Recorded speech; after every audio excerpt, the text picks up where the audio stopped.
حسین کا زادہ تھا۔ جب بھی محرم کا چاند نظر آتا تھا یہ اپنے گھر میں فرش عزا بچھاتا تھا۔ امیر تھا، دولت مند تھا، بڑا نذر و نیاز کرتا تھا، لیکن وقت بدلا اور اس وقت کے بدلنے نے اسے فقیر بنا دیا۔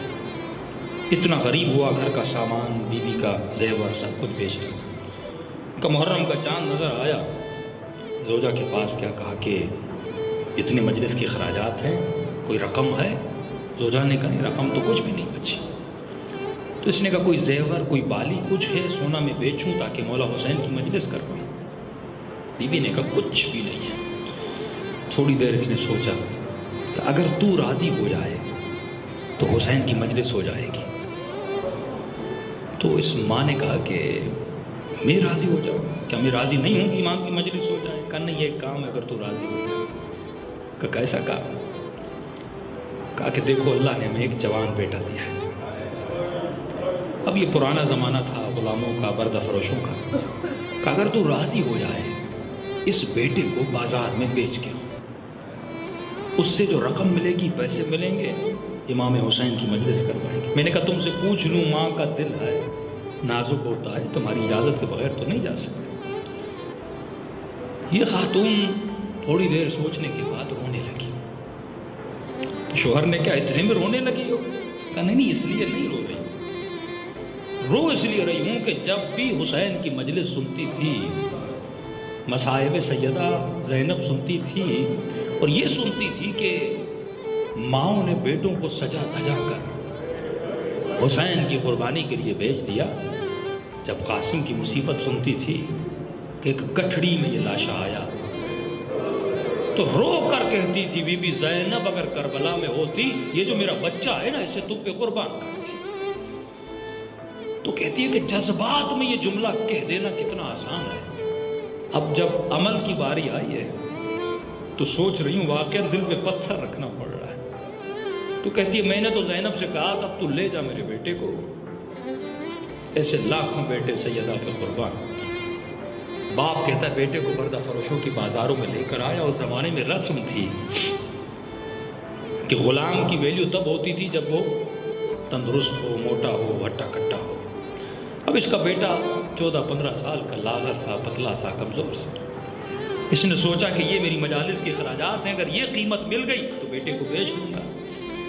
اب کیونکہ نحیف اور کمزور جوان تھا، کوئی اس کی قیمت اتنی لگا نہیں رہا تھا، تھوڑی قیمت لگ رہی۔ اس نے کہا اتنے بیٹے کو بیچوں گا، مجلس بھی نہیں ہوگی، فائدہ بھی نہیں۔ اب مایوس کے عالم میں کھڑا تھا، کہا اتنے میں ایک عربی لباس میں گھوڑے سوار آیا، چہرے پہ نقاب۔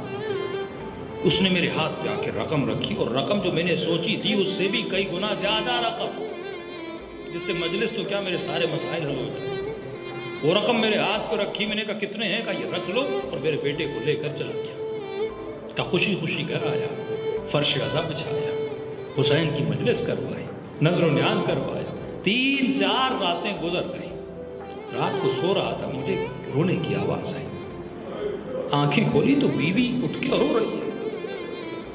میں نے کہا کیوں رو رہی ہو؟ افسوس ہو رہا ہے کہ بیٹے کو بیچا ہے؟ کہا نہیں ماں ہوں، افسوس نہیں ہو رہا، مجھے بھی پتا حسین کی مجلس کے لیے دیا ہے، یہ سوچ کے رو رہی ہوں میرا لال کس حال میں ہوگا، اس کا مولا، اس کا آقا صحیح ہوگا نہیں ہوگا، خیال کرتا ہوگا نہیں کرتا ہوگا، کہیں مارتا تو نہیں ہوگا، رات کو کھانا کھا کے سویا ہوگا نہیں سویا ہوگا، زمین پہ سویا، بستر پہ سویا۔ وہ جو ماؤں والے خیالات ہوتے ہیں بیٹوں کے لیے، وہی یہ باتیں کرنے لگی۔ یہ شخص کہتا ہے کہ میں بھی رونے لگا، بیٹے کی یاد آئی، دونوں رونے لگے۔ کہ اتنے میں گھر کے دروازے پر دستک ہوئی، دوڑے دوڑے گیا اور میں نے گھر کا دروازہ کھولا۔ شدت سے بیٹے کی یاد آئی تھی، جب دروازہ کھولا تو بیٹا سامنے تھا۔ کہ دوڑے دوڑے آیا اور میرے گلے لگ گیا، سینے سے تو لگایا، سینے کو ٹھنڈک تو ملی، لیکن حسین کا چاہنے والا تھا یہ۔ اس نے فوراً بیٹے کو سینے سے جدا کیا کہ میرے لال میری زندگی گزر گئی، میں نے کبھی بھی حرام کے مال سے حسین کی مجلس نہیں کروائی، مجھے حسین کے سامنے شرمندہ نہ کرنا۔ اس معاش سے حسین کا ذکر کرو جو معاش حلال کا ہو۔ کیوں امام حسین لشکر یزید کو مخاطب کہتے ہیں، میں جانتا ہوں کہ میری باتوں کا اثر تمہارے اوپر کیوں نہیں ہو رہا، کیونکہ ملئت بطونکم من الحرام، تمہاری شکم میں حرام کے لقمے چلے آزاد کر دیا۔ کہ وہ کیسے؟ اتنی رقم دی اور تجھے چھوڑ دے؟ کہ بابا آج رات آپ کی یاد آ رہی تھی، میں رونے لگا۔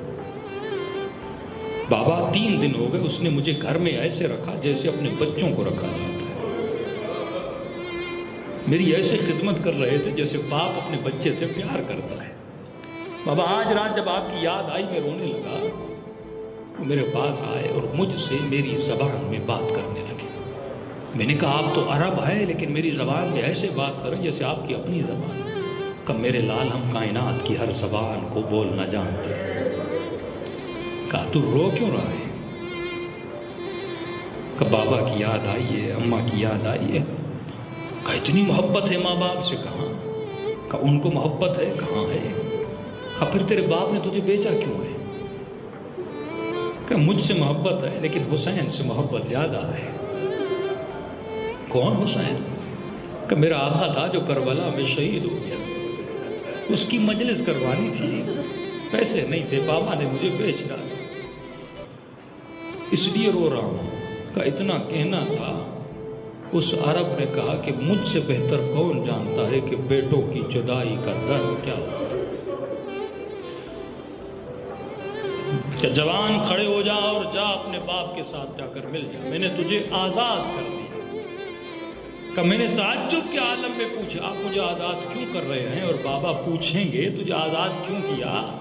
وہ میری بات کا یقین کریں یا نہ کریں، کہ میرے لال چلا جا اور میری طرف سے اپنے بابا کو سلام دینا، اور جب پوچھے کس نے آزاد کیا تو کہنا جس حسین کی مجلس رکھوائی تھی اسی حسین نے آزاد کر دیا۔ تو یہ ہے فلسفہ حیات۔ اپنے وجود کو، اپنے بچوں کو حسین کے حوالے کرو اور حسین کے غلام بنو، پھر حسین جانے اور حسین کی آزادی جانے۔ اس طرح لوگوں نے حسین کا ذکر کیا، حلال کا رزق، خلوص کے ساتھ، ایثار کا جذبہ، قربانی کا جذبہ۔ پھر امام فرماتے ہم ایسی مجلسوں میں آتے ہیں، شرکت کرتے ہیں۔ اے مومن تو یہ مت سمجھنا ایسی مجلسوں میں تو خود آیا ہے، میں نے تمہیں دعوت دے کر بلایا ہے۔ یہ مجلس بھی رزق ہے عزیز، جس طرح مال دولت کھانا پینا اولاد رزق ہے، یہ مجلس بھی رزق خدا ہے، ہر کسی کو نصیب نہیں ہوتی۔